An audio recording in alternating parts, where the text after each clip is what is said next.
Em 21 de setembro de 2008, era lançado um OVA de Dragon Ball chamado O Retorno de Son Goku e seus amigos. Essa animação veio praticamente uma década depois do fim de Dragon Ball, uma reunião com os personagens principais que os fãs amam, junto com uma animação totalmente nova. Esse OVA serviu mais especificamente como um termômetro, para saber se realmente era viável voltar com um anime. E bom, nem precisava fazer um teste desses. De cara, eles viram que os fãs estavam sedentos por mais conteúdo, mas como qualquer empresa que visa sempre o lucro, eles tinham uma missão antes. Lançar uma continuação de um anime que acabou há mais de uma década não seria uma boa ideia aos olhos da Toei. Então, antes de continuar a história de Dragon Ball Z, eles teriam que conquistar um público mais jovem e ao mesmo tempo apresentar algo mais nostálgico para os fãs antigos. Então, foi aí que nasceu a ideia de Dragon Ball Kai.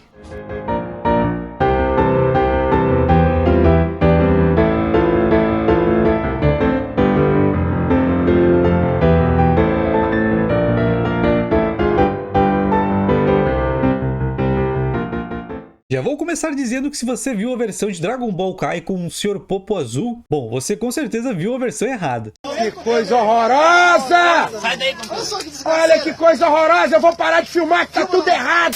E essa animação que fica circulando por aí não é de Dragon Ball Kai. É uma animação especial chamada Dragon Ball Z Fukatsu no F Mirai Trunks, que se passa antes da saga do Goku Black. A remasterização de Dragon Ball Kai é algo bem mais sutil do que vemos nessa animação. Na realidade, muita gente não sabe a verdade sobre Dragon Ball Kai. O que esse anime significa para a franquia? Quais os motivos da existência dele? Por que ele foi tão odiado? Quais os segredos por trás dessa obra? Anime esse que passou até por escândalos de plágio na sua produção. Então nesse vídeo você irá conhecer de uma vez por todas a verdade sobre Dragon Ball Kai.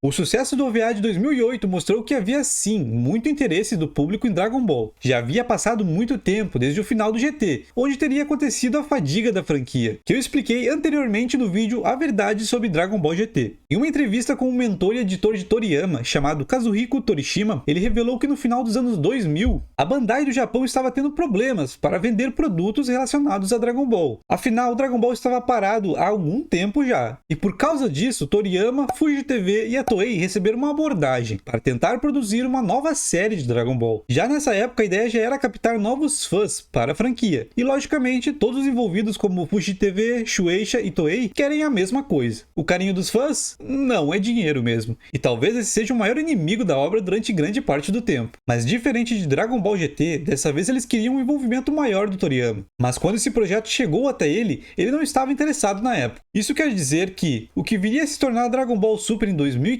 já vinha sendo discutido há mais ou menos 5 anos antes. O Toriyama voltou para escrever O Retorno de Goku e seus amigos, mas ele continuava sem o interesse de produzir uma nova série. Na época, a Fuji TV, que transmitiu Dragon Ball por muitos anos, precisava desesperadamente de um programa de sucesso, para o seu horário nobre de domingo de manhã no Japão. Isso aliado ao fato de que precisava comemorar os 20 anos de Dragon Ball. Em 5 de abril de 2009, quando Dragon Ball Kai estreou, a obra estava completando seus 20 anos, o aniversário de uma obra que começou lá em 1989. Como na época o Toriyama não estava interessado em dar continuidade na história, o jeito era revisitar o passado. Em 2009, reprises de Dragon Ball Z foram exibidas nos domingos de manhã. Era exibido com outra obra de sucesso, chamado One Piece. Mas isso acabou não funcionando muito bem por alguns motivos. E o principal deles é a tecnologia, já que de 1999 para 2009 tivemos muitas mudanças. A tecnologia já estava ficando completamente diferente daquela época. Em 99 ninguém tinha TVs widescreen, TVs de alta resolução, e sim aquela TV gigante de tubo ou uma um pouco menor. Por causa desse motivo, todos os programas de TV daquela época eram em formato de 4:3, com exceção dos filmes, que por causa da tela de cinema você poderia encontrar em widescreen. Já no final dos anos 2000, as TVs de tela plana estavam cada vez se popularizando mais, e a cada ano a tela estava maior e a resolução ficando melhor. E quando menos percebemos, toda a casa já tinha sua TV de tela plana, então algo precisava ser feito para preservar essa obra nas televisões novas. Mas esse não era o único problema. As gravações de áudio originais de Dragon Ball Z foram simplesmente descartadas. Isso porque os áudios de Dragon Ball não soavam bem na nova tecnologia. Eles não eram claros e nítidos, e não combinavam nada com a animação remasterizada. Uma das maiores reclamações de Dragon Ball Z era que ele era muito longo e tinha muitos fillers. Levando todas as informações em consideração, eles entenderam que apenas exibir os episódios de Dragon Ball Z não seria algo especial o suficiente, e fazer uma animação completamente do zero iria exigir muito dinheiro, um dinheiro que eles não estavam dispostos a investir. Então, foi aí que a ideia de Dragon Ball Kai começou a se concretizar. A ideia era fazer um remaster, e não um remake. E como exatamente eles fariam isso? Eles utilizaram a raiz da animação original de Dragon Ball Z, e por meio da tecnologia eles remasterizaram tudo digitalmente, para assim poderem ser exibidos em televisões de alta definição. Mas eles também acabaram redesenhando algumas coisas para tornar mais limpo a animação. Eles tiveram que redesenhar algumas coisas para poder passar nas TVs widescreen, para que não precisasse cortar alguma parte da cena. Imagina assistir o anime com a imagem toda esticada. Bom, na verdade eles até cortaram uma coisinha ou outra, ou mudaram o ângulo da cena, mas em geral eles arrumaram bem para não ficar estranho. Então eles tiveram que ajustar os frames, redesenhar algumas coisas, todo o necessário para que pudesse passar o anime nas telas grandes, sem cortar muita coisa. Existiu toda uma renovação para parecer um novo show, uma forma diferente de se assistir Dragon Ball. Esse processo também pode ser chamado de reformatação. Eles chegaram até a se referir nessa versão como o corte definitivo de Akira Toriyama. Isso porque eles diziam que o anime não tinha fillers e preenchimentos de coisas que não estavam no mangá. Mas isso não é completamente verdade. Isso porque temos algumas coisas que não estão no mangá, como por exemplo o personagem filler Gregory, que não existe no mangá e eles mantiveram no Kai. Mas tudo bem, ele nem acaba impactando tanto assim na história, sem falar que daria uma trabalheira para tirar ele de todas as cenas. Nessa versão ainda temos alguns fillers, mas de fato eles foram reduzidos. Mas não se tratam apenas de fillers. Algumas cenas foram cortadas, outras movidas de lugar, e algumas foram muito aceleradas, o que acabou deixando a série num ritmo bem mais rápido do que Dragon Ball Z. Arcos inteiros de fillers foram removidos, como por exemplo o arco de Garlic Jr. e o arco da falsa Namek, e episódios como o do Goku e do Piccolo tentando tirar a carteira de motorista. Para noções de comparação, Dragon Ball Z teve 291 episódios, e Dragon Ball Kai teve 167 episódios, contando os capítulos finais. Isso foi feito não só para manter a originalidade do mangá de Akira, como também para manter a atenção das crianças com mais ação. As crianças de 2009 já tinham um período de atenção menor, as coisas teriam que ser cada vez mais rápidas. Como citado anteriormente, quando se trata do áudio, Dragon Ball Kai teve que ser totalmente reformulado. O elenco original do Japão teve que voltar e regravar tudo de novo para Dragon Ball Kai, onde algumas falas acabaram sendo alteradas. Mas infelizmente não foi todo o elenco que conseguiu voltar. Isso porque alguns já tinham falecido e outros se aposentaram, mas grande parte do elenco original estava lá. Além dos áudios refeitos, tivemos uma coisa que não agradou muitos fãs. A trilha sonora do anime também foi refeita, uma trilha totalmente nova feita por Kenji Yamamoto. Guardem esse nome, pois ele é meio polêmico. Provavelmente houve essa mudança de compositor, porque o compositor de Dragon Ball Z, o Kikuchi, supostamente estaria aposentado há algum tempo. E ele foi responsável por grandes composições da obra, que hoje em dia estão até em sinfonias, como por exemplo a trilha sonora do Sacrifício de Vegeta. Mas infelizmente, em 29 de abril de 2021, ele faleceu de pneumonia aos 89 anos. Em 20 de março de 2009, aconteceu um evento especial de Dragon Ball em Tóquio, onde foi revelado que a nova versão do anime teria outra abertura com uma música nova. E dessa vez não teríamos a presença do Kageyama, o cantor de Xalá Rexalá. Ao invés disso, eles trouxeram Takayoshi Tanimoto. Já no Brasil, quem cantou a abertura foi o Rod Rossi, e ele mandou bem demais. As aberturas, encerramentos e aquelas animações de intervalo foram as únicas coisas que realmente foram feitas do zero no anime. Essa nova versão de Dragon Ball permitiu a Toei consertar alguns erros cometidos, como por exemplo o cabelo vermelho do Vegeta no começo do anime. Caso você não saiba, esse cabelo vermelho foi um erro de produção, então eles consertaram isso dando desde o começo a paleta de cores correta para o Vegeta.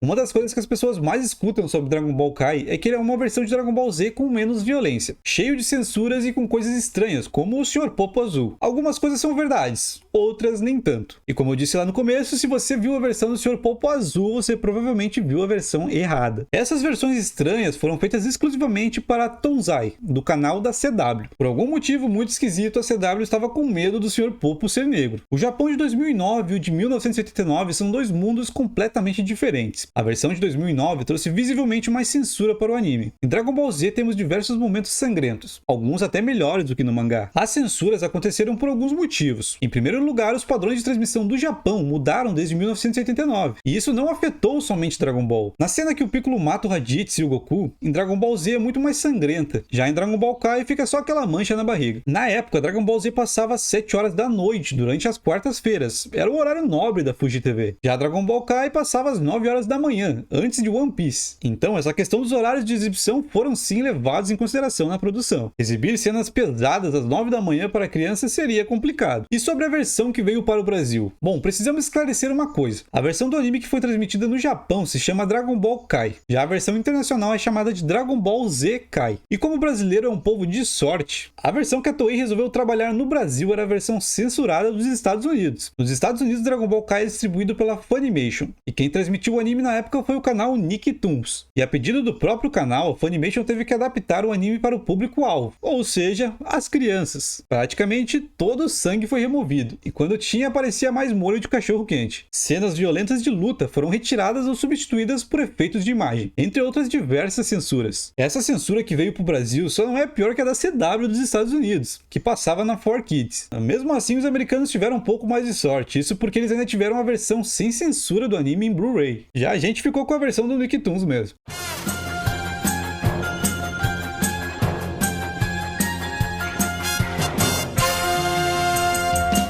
A dublagem foi uma das coisas que mais incomodaram os fãs brasileiros. Isso porque não foram todos os dubladores que retornaram para dublar a versão do Brasil. Por exemplo, em Dragon Ball Kai não temos o Alfredo Rolo, que é dublador do Vegeta, e nem o Carlos Campanile, que dubla o Freeza. A Toei, ao invés de escolher o estúdio Alamo para dublar a série, optou pelo estúdio BKS. O estúdio até tentou trazer os dubladores antigos, mas alguns não aceitaram. Esse estúdio não parece ter uma boa relação com os dubladores. Se liga só na declaração do dublador do Goku, Wendell Bezerra, que, pasmem, quase acabou não dublando o Goku também. Eu estou muito triste e chateado com tudo o que está acontecendo. Eu sou fã de Dragon Ball e adoro dublar o Goku, mas não posso colocar tudo isso acima de valores morais e convicções profissionais em que eu acredito e aprendi desde criança. Eles chegaram a me passar a escala para dublar o Goku e eu tinha aceitado, mas depois pensei muito e achei que não podia fazer isso com ninguém. Aí liguei para a BKS e disse que não iria fazer mais, e se quisessem passar o personagem para outra pessoa ou abrir teste, não teria problema. Se fosse uma série nova, certamente eles não me chamariam, e quem não me prestigia, eu não sinto vontade de prestigiar. Eu gostaria muito de voltar a fazer o Goku, mas em qualquer outro estúdio. O estúdio BKS já acumulava muitos problemas com diversos dubladores, então não se tratava de boicote. Mas um tempo depois, o Wendell Bezerra chegou a um consenso com o estúdio e resolveu aceitar a proposta. Eu até a princípio não iria, mas putz, eu adoro o personagem e adoro a série. Por conta do Twitter, muita gente me pedia numa boa, outros me xingavam. Eu demorei para pensar mesmo. Foi difícil, não foi fácil. Consegui, conversando com eles, expor o que não me agradava, o porquê de eu não querer ir lá, e entramos em um acordo. Eles tentaram e estão tentando fazer eu me sentir o mais confortável possível para fazer o trabalho, e está rolando. Por causa dessas situações, vozes que eram consideradas insubstituíveis foram substituídas. Além das de Vegeta e Freeza, também foram outros dubladores, as vozes de Piccolo e Trunks. Quem acabou dublando Vegeta foi o Dado Monteiro, Freeza foi o Hamilton Ricardo, o Piccolo foi o Wagner Santos, e o Trunks foi o Ricardo Salles. Já pensou se o Wendell acaba não dublando o Goku? Se isso acontecesse, Dragon Ball Kai seria mais odiado ainda. Mas o problema não ficou só por causa da troca das vozes, mas também pela troca de frases icônicas, como essa, por exemplo. Afinal, quanto é o poder de luta do Kakaroto? É superior a 8.000! Superior a 8.000!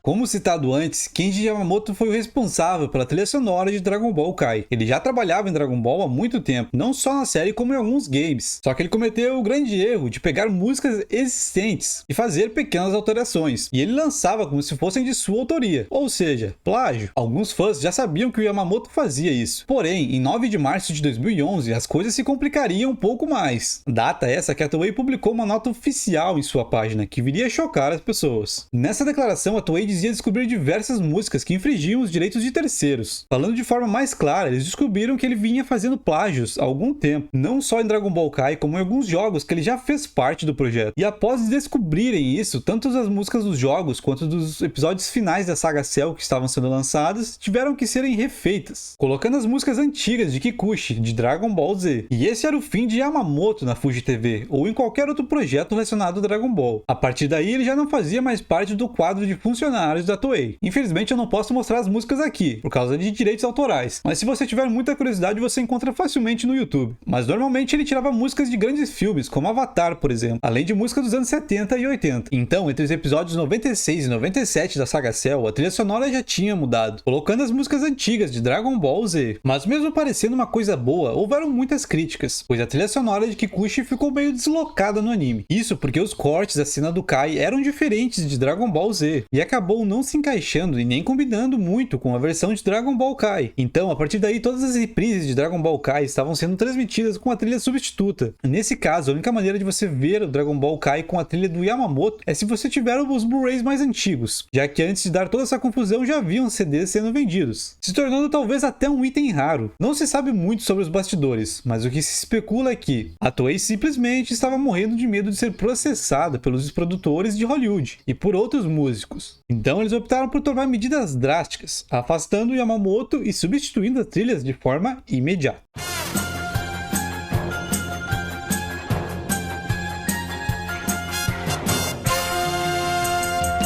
A versão intitulada somente como Dragon Ball Kai teve 98 episódios produzidos, e tem seu encerramento no Arco do Céu. Mas por que a saga Buu não foi adaptada de forma imediata, digamos assim? Quais os motivos que levaram Dragon Ball Kai meio que se encerrar temporariamente depois do Arco do Céu? Muitos argumentam de que o motivo era a baixa classificação da série, mas a classificação média da série era de 9.4 pontos, onde o maior episódio alcançou 12.3 pontos, e o mais baixo, 6.4 pontos. Mas como debatemos no vídeo A Verdade sobre Dragon Ball GT, mais especificamente no Japão, o sucesso de uma obra não está atrelado necessariamente aos pontos de Ibope. Existem outros fatores que influenciam no sucesso de uma obra, como por exemplo a venda de produtos e mangás, e Dragon Ball Kai já não estava correspondendo à expectativa das empresas envolvidas. Ou seja, Bandai, Fuji TV, Shueisha e a Toei, todas elas se beneficiam do sucesso de Dragon Ball. E se os produtos não estão mais interessando o público, para eles é um grande motivo para parar tudo e pensar em outra coisa, pois o projeto foi considerado um fracasso. O planejamento inicial era para a série ter 98 episódios, mas você sabia que o episódio 98 nunca foi exibido no Japão naquela época? Isso porque bem nesse período estavam acontecendo alguns desastres naturais, um terremoto seguido de tsunami. Então, devido à cobertura dos acontecimentos, o episódio não foi exibido na data. Os fãs tiveram que assistir no Blu-ray mesmo. Embora Dragon Ball Kai não tenha saído como esperado, apresentando diversos problemas, talvez o objetivo principal da obra tenha sim sido alcançado, que era trazer os fãs mais jovens para a franquia e manter a série nas telinhas por mais tempo e com uma versão mais atualizada. Talvez você esteja se perguntando, mas e a saga Buu? Não vai falar dela? A saga Buu foi adaptada e o anime foi lançado em 2017, com o nome de Dragon Ball Kai The Final Chapters. Nessa versão, a única diferença é que eles arrumaram algumas coisas, trouxeram alguns dubladores de volta, a animação veio um pouco melhor. Ela basicamente foi uma versão um pouquinho melhorada, onde eles corrigiram alguns erros. Mas enfim, espero que vocês tenham gostado de todas as informações por trás de Dragon Ball Kai. A verdadeira história, a verdade sobre Dragon Ball Kai. E se você chegou até o final desse vídeo, muito obrigado mesmo. Não esqueça de conferir os vídeos que estão aparecendo aí na tela. E claro, deixe seu like e se inscreva para dar aquela força. Valeu e até o próximo vídeo.